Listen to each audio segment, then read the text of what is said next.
So obviously you coached against Miami last year in Swamp. Yeah. What do you remember about that game? What caught your attention about Miami?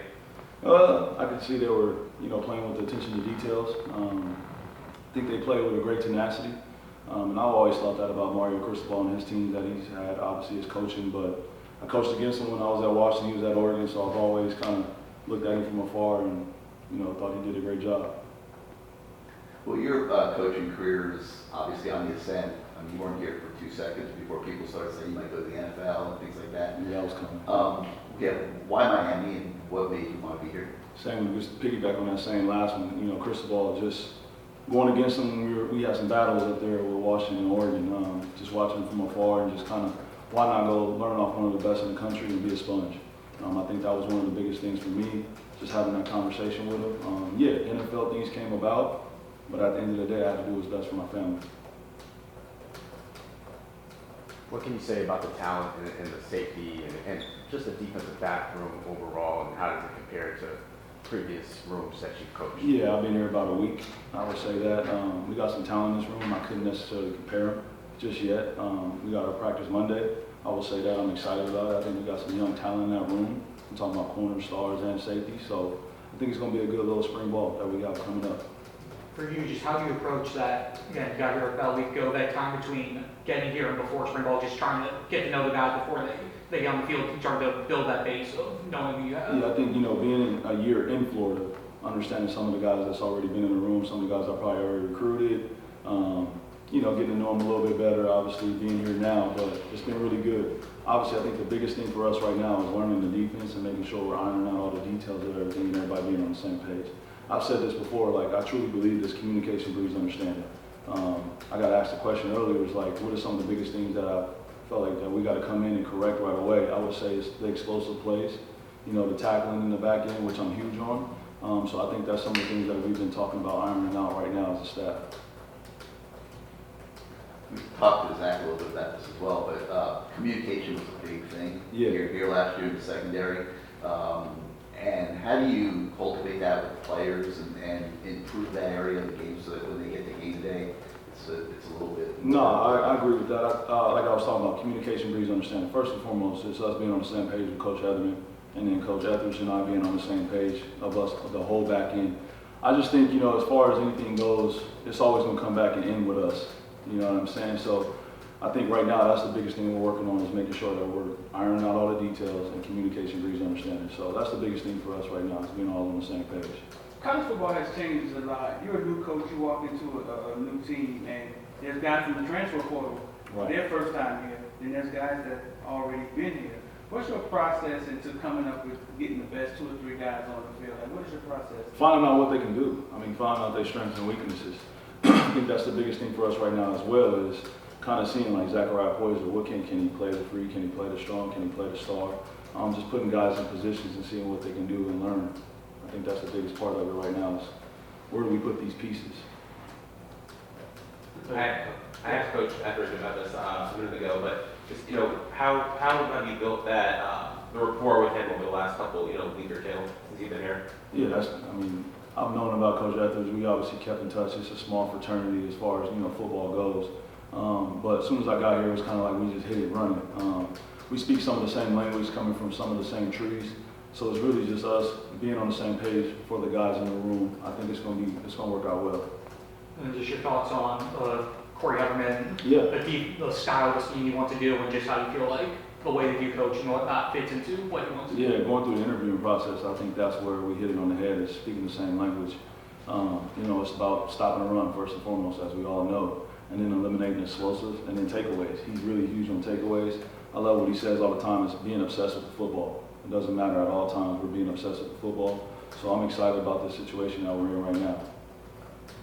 When it comes to recruiting, what type of player are you looking to add to the team? Yeah, I think it comes back to, I think a lot of people fail to do this part about the recruiting process. It's about finding the guys that's wired the right way. And what does that mean? It's we got a good football player, but it's a whole football player. How is his character? How is he in and out the building? I think that's really huge. And then obviously you go into it, can he tackle, can he catch, can he retain information? When we talk about football IQ, so get into that part of it. But one thing that I learned for sure is really about the guy that's wired the right way.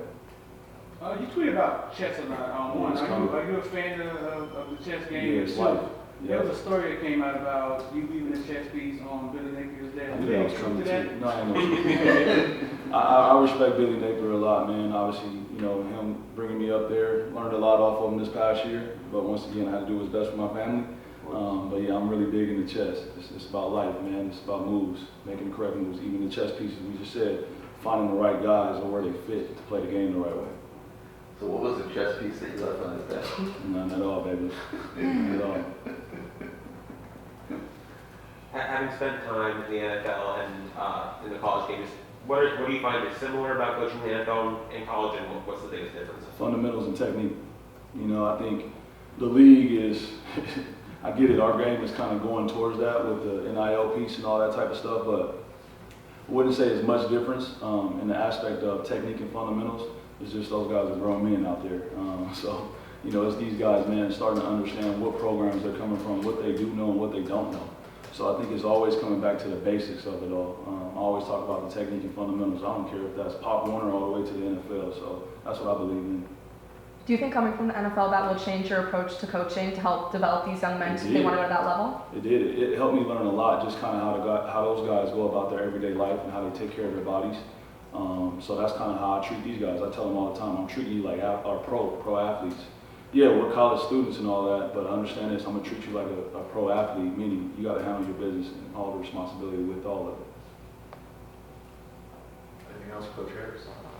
Yeah, well, just your approach for spring football, if you could maybe expand on a little bit more on what you're going to be, maybe some points of emphasis for you as you try to identify what guys are going to be able to do. Yeah, I think it's just us learning the defense. First and foremost, we're all learning it together right now with all the new pieces that we have in the back end in particular.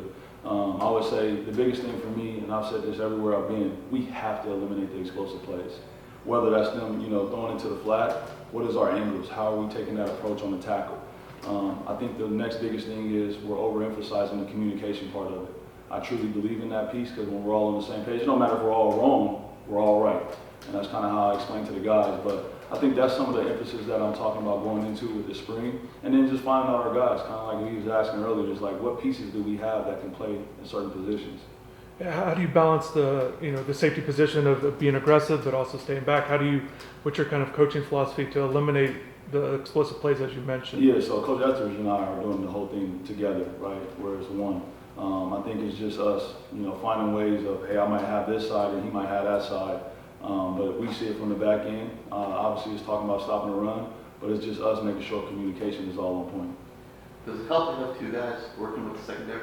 It just depends, whatever someone's preference is. I've been different places where you've had one guy and you had some QCs or GAs, and I've been in places where you had actually 3 DB coaches. So it just depends, but really it comes back to everybody working together, truly, and being all on the same page. We all have to be on the same page and speaking the same language. Miami may have a first-round draft pick in Cam Ward this year. You got the game plan against him last year, and We then weren't ready experience for it. Yeah. What was that? How did you experience that before and after? Actually game planning, and then what actually happened? It was an interesting situation up there with obviously us trying to figure that out with him transferring here, like what tape do we watch, understanding Coach Dawson's offense. Game planning wise, we would have obviously done a lot of things differently, understanding that part of it, but obviously he's a special talent. I really do believe that. He was one of the better quarterbacks we saw last year, so just game planning wise, just understanding. I understand in the ACC we got some really good quarterbacks that can do some of the similar things that he does. It's really just understanding how we are going to control that in the back end.